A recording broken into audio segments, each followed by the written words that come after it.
Hi Murli, are you able to see my screen? I can see your screen, Shika. Okay, great then. Let's Yeah, let thank me you. move forward. Okay, I'll keep myself mute, okay? sure. Okay. So, starting with the class, we are here to study about SAP BTP. BTP, its full form is Business Technology Platform. Okay, I'll go with the agenda of this class. First is what is SAP BTP? What is the technical aspects of SAP BTP? There are five key pillars in SAP BTP, and we'll go to history also. And in history, you will see that SAP Cloud Platform was rebranded to SAP BTP and why it was done that. Then, what makes SAP BTP different? Okay, going ahead.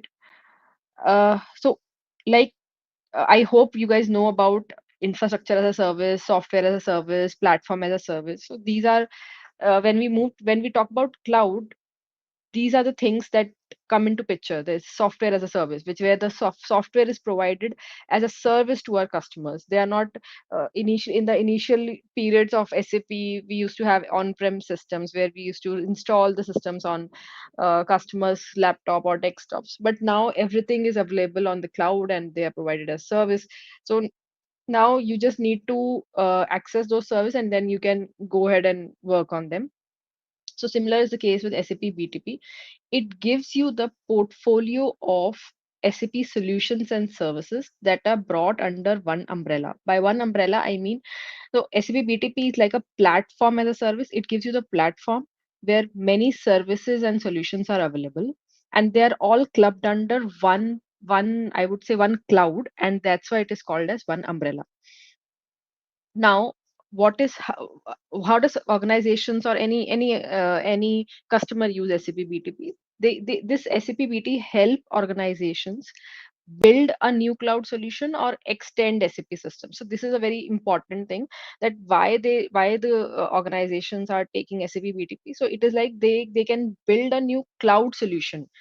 They are now building a cloud solution, or they can extend their existing SAP systems using SAP BTP. Now, as I said, SAP BTP has many different services.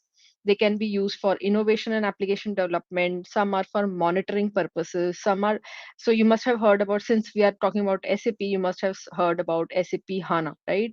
So HANA is also now served as service, database as a service. Okay. So I'll give you a category wise services. Infrastructure as a service is also provided under SAP BTP umbrella, which are equivalent to data centers, programming runtime. Okay. Security. I am not sure, but like when you used to run SAP logon, if you know, we used to give SSO, right? We give our ID and password, and then we used to have SSO enabled as well, so that we don't have to if we are logging into our system, then we don't have to log into SAP logon again. The SAP logon used to take our authenticated credentials and then move ahead and log into the system. So these kind of services are now provided on the cloud with authentication, authorizations. All these services are also present on SAP BTP. Encryption, data privacy, everything.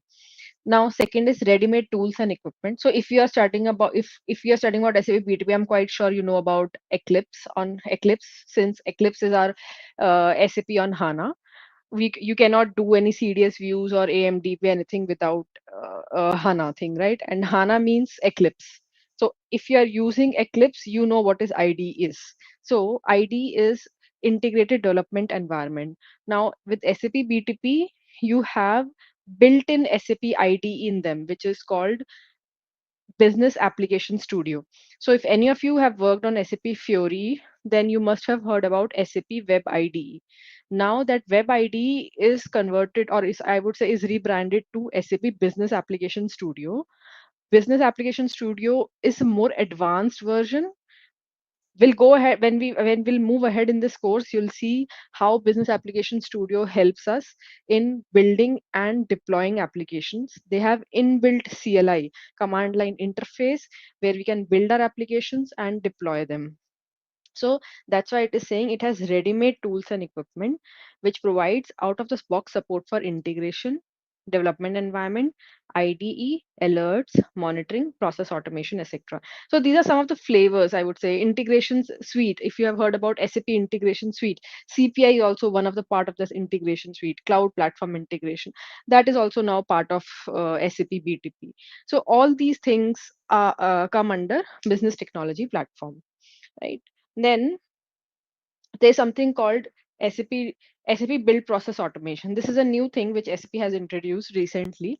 So you can automate your GUI automations, whatever, like your maybe um, what I recently did was when I was trying to download some table data with using SE16, and I automated it, and that automation was so seamless that I used to run it and get my table data using build process automation. Build with GUI automation is so easy with build process automation. Workflows are now so easier to build and develop using build process automation. So that is also one of the service which SAP BTP provides. Next is discovery center, personalized training or advisory for customers. So they give you sample architectures, they give you templates, they give you best practices guidelines, that how you can extend your system, how you can build cloud solutions on SAP BTP, right? Any questions still here? Please feel free to interrupt me if you want, if you think that is something I need to repeat. Next we go to technical aspects of BTP. As I said, BTP is platform as a service. Okay, so infrastructure as a service, software as a service. Software is as a service means something which we used to install it. Now they are being provided as service. Infrastructure as a service. So you must have heard about Google Cloud, then AWS. These are all infrastructure which those companies are providing. They are providing you infrastructure in the